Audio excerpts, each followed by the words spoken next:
Fields of Mystria is the only farming game that I've seen in development where I've thought, that could be something special. Immediately on a first look, I fell in love with the visual style, which is pixel art with thick outlines calling back to the Game Boy Advance era, and portraits that scream 90s anime like Hunter x Hunter or Sailor Moon. The game is released into early access as of August 5th, and I spent the last few days getting familiar with it. My thing going into it is, I've just played so many farming games that don't have that sauce. So there's a couple of things that I'm looking out for going into this. Number one, do the mechanics have depth? Many games forego this in favor of quantity of mechanics, because they gotta add that thing that differentiates themselves from other farming games, and sometimes that works, but there's still a lot of basic things of the farming genre that could be improved. So I'm hoping that classic farming mechanics like crop growing and animal growing have depth to them, as well as the magic mechanic that's been showcased in a lot of the promotional material. If done right, it could really blow open the classic farming gameplay loop. Number two, good writing. I've never really been picky when it comes to writing in video games, but farming games in particular tend to have a very hands-off approach to their characters, where they're only important if you go out of your way to talk to them. You kinda have to make your own importance of the characters. Here I'd like some great personalities to line up with the great character designs. And for number three, this is going to be a little more personal opinion. I hope it's a bit more relaxing than, say, Stardew Valley. Don't get me wrong, there's advantages to having the option to either do relaxing tasks or stressful tasks, but with Fields of Mystria's whole vibe, I feel like it'll make more sense to lean in the less stressful direction. And while we're going through all of this, I'll be keeping in mind that the game is in early access. It's set to fully release sometime next year. Also, I was sent some goodies, but I bought the game myself, and I'm not paid for this review in any way. And I haven't actually played the game at the time of writing this, so let me get back to you. Okay, so I played to the end of the first month, which is 28 days, and it took me around 10 hours. To get you familiar with the basic gameplay, I'll hit you with a quick summary. The town of Mystria has been hit with an earthquake, putting it in a state of slight disrepair. The bridge to other towns is out, there's chipped walkways, and stone rubble strewn about, among other things. This has dropped the town's ranking, hurting the local economy. In response, Adeline, the town leader, offers the unused farming plot to anyone willing to utilize it to help out the town.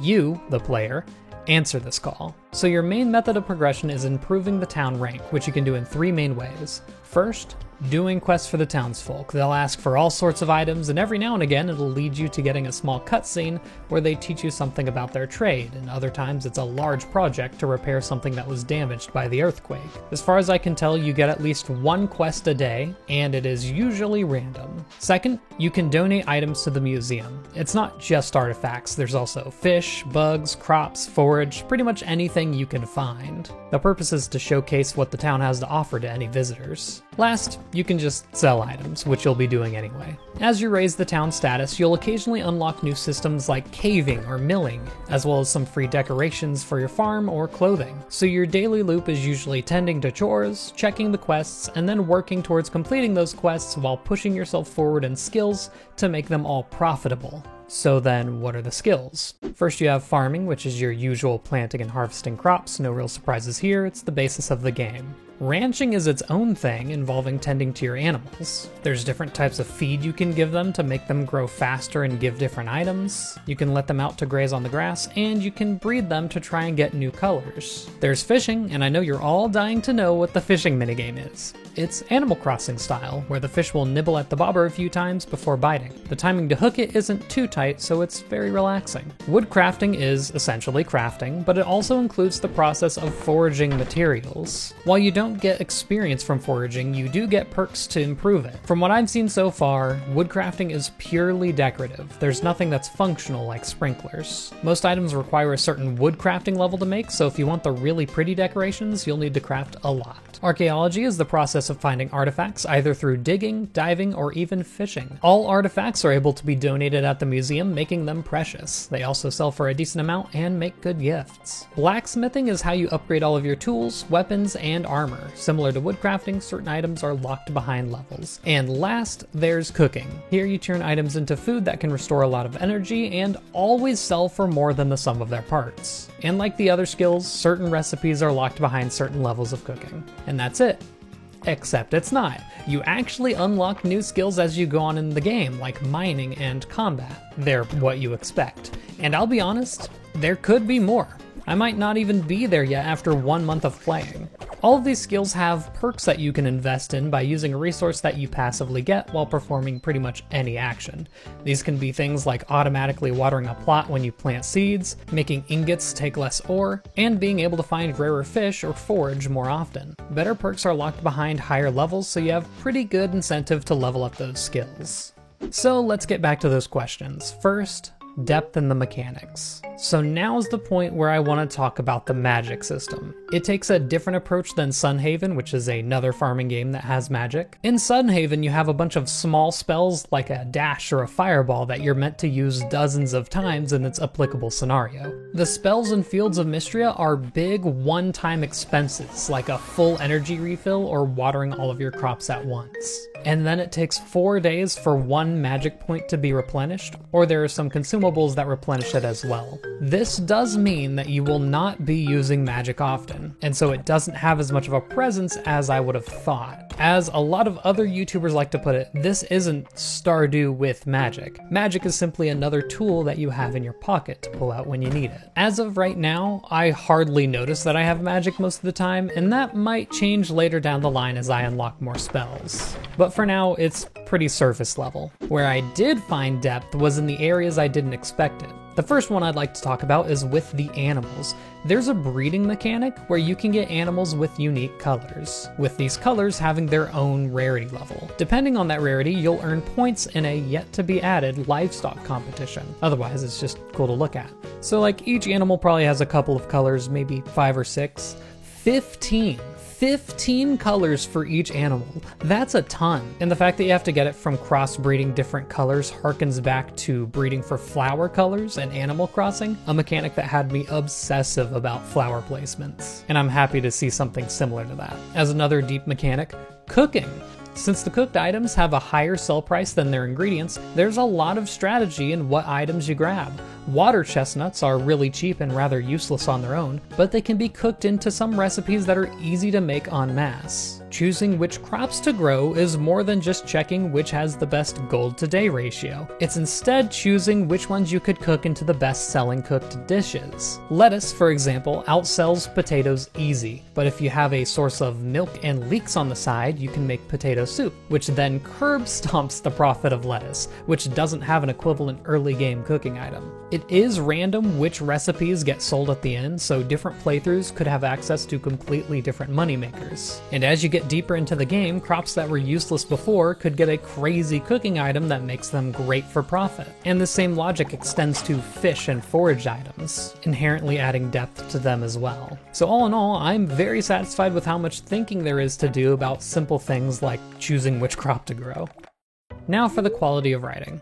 I want you to keep in mind that while I'm coming from a mostly Stardew Valley background, I've played many farming games where the characters just don't make an impact. Even in Stardew Valley itself, it's kinda rough in that regard. A lot of characters are just bland and there to fill the town. That is absolutely not an issue here. All of the characters have interests, hobbies, flaws, and most importantly, a reason to exist within the world. As you progress the main story, almost all of the characters, save for the children, pop in and help at some point. And even the children are good.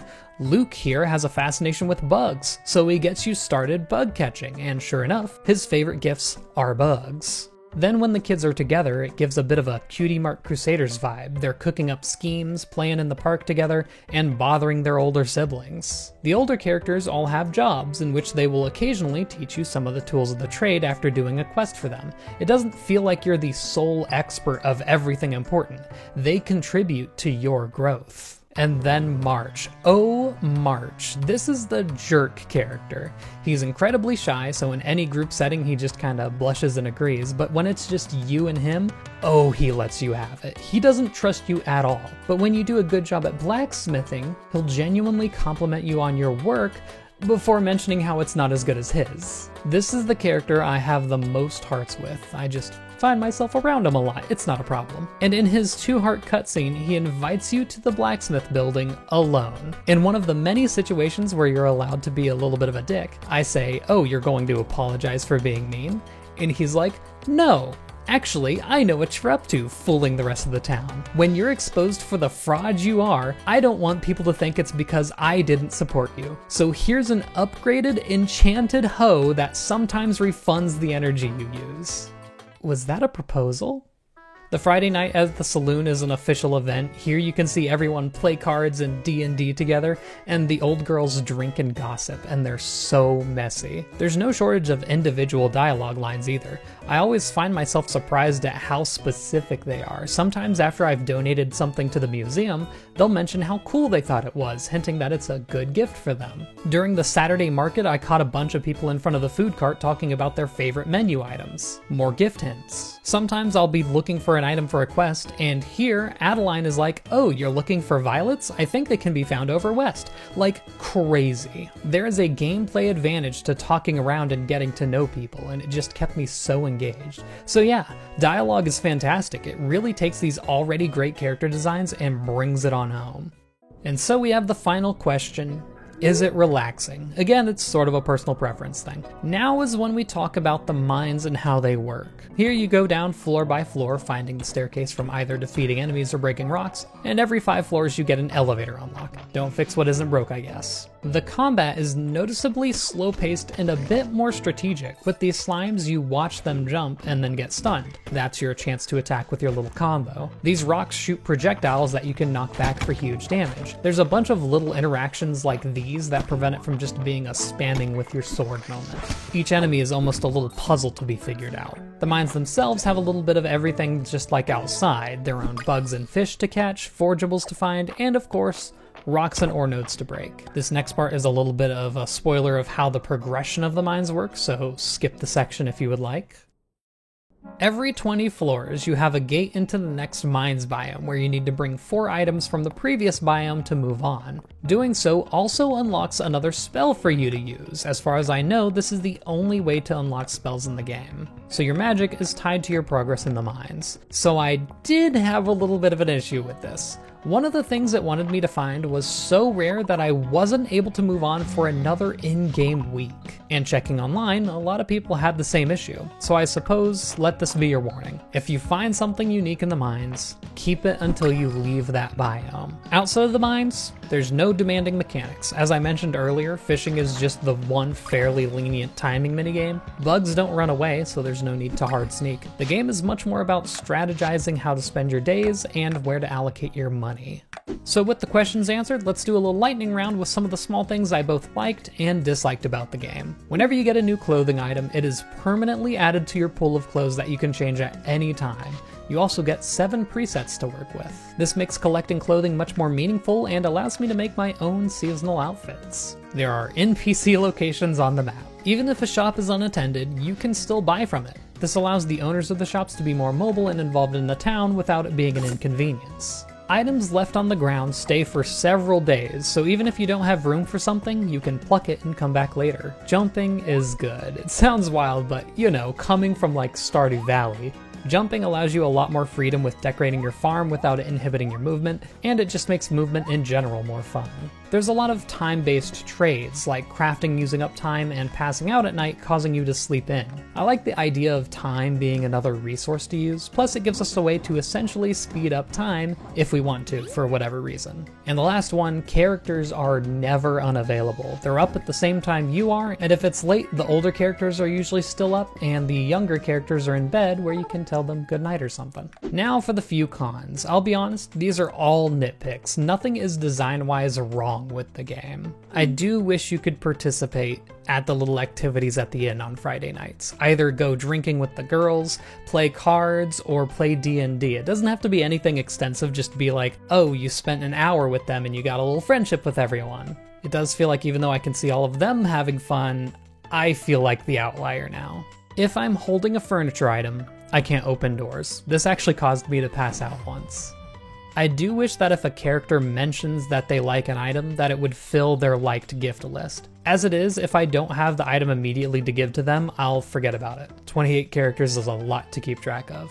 That lantern moth, man. For it being in the first set of required mines items, it has to be more common. I almost suspect that it's a bug, I mean, yeah, it's a bug, but I mean a programming error. The description says it's common, yet I found tons of the uncommon tunnel millipede. I also could use an early game mention of being able to build coops and upgrade our house at the carpenter's shop. As it was, I thought this was just the place to craft items for like 3 weeks. This last one's probably my biggest one, but it also has the largest potential to just be because it's in early access.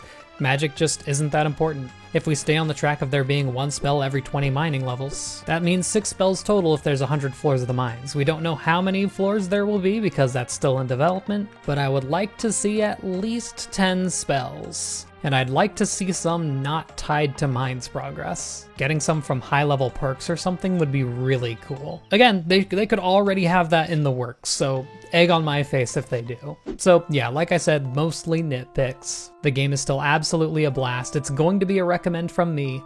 You will be seeing more videos of it soon. Thank you for watching, see you in the next video, and good night.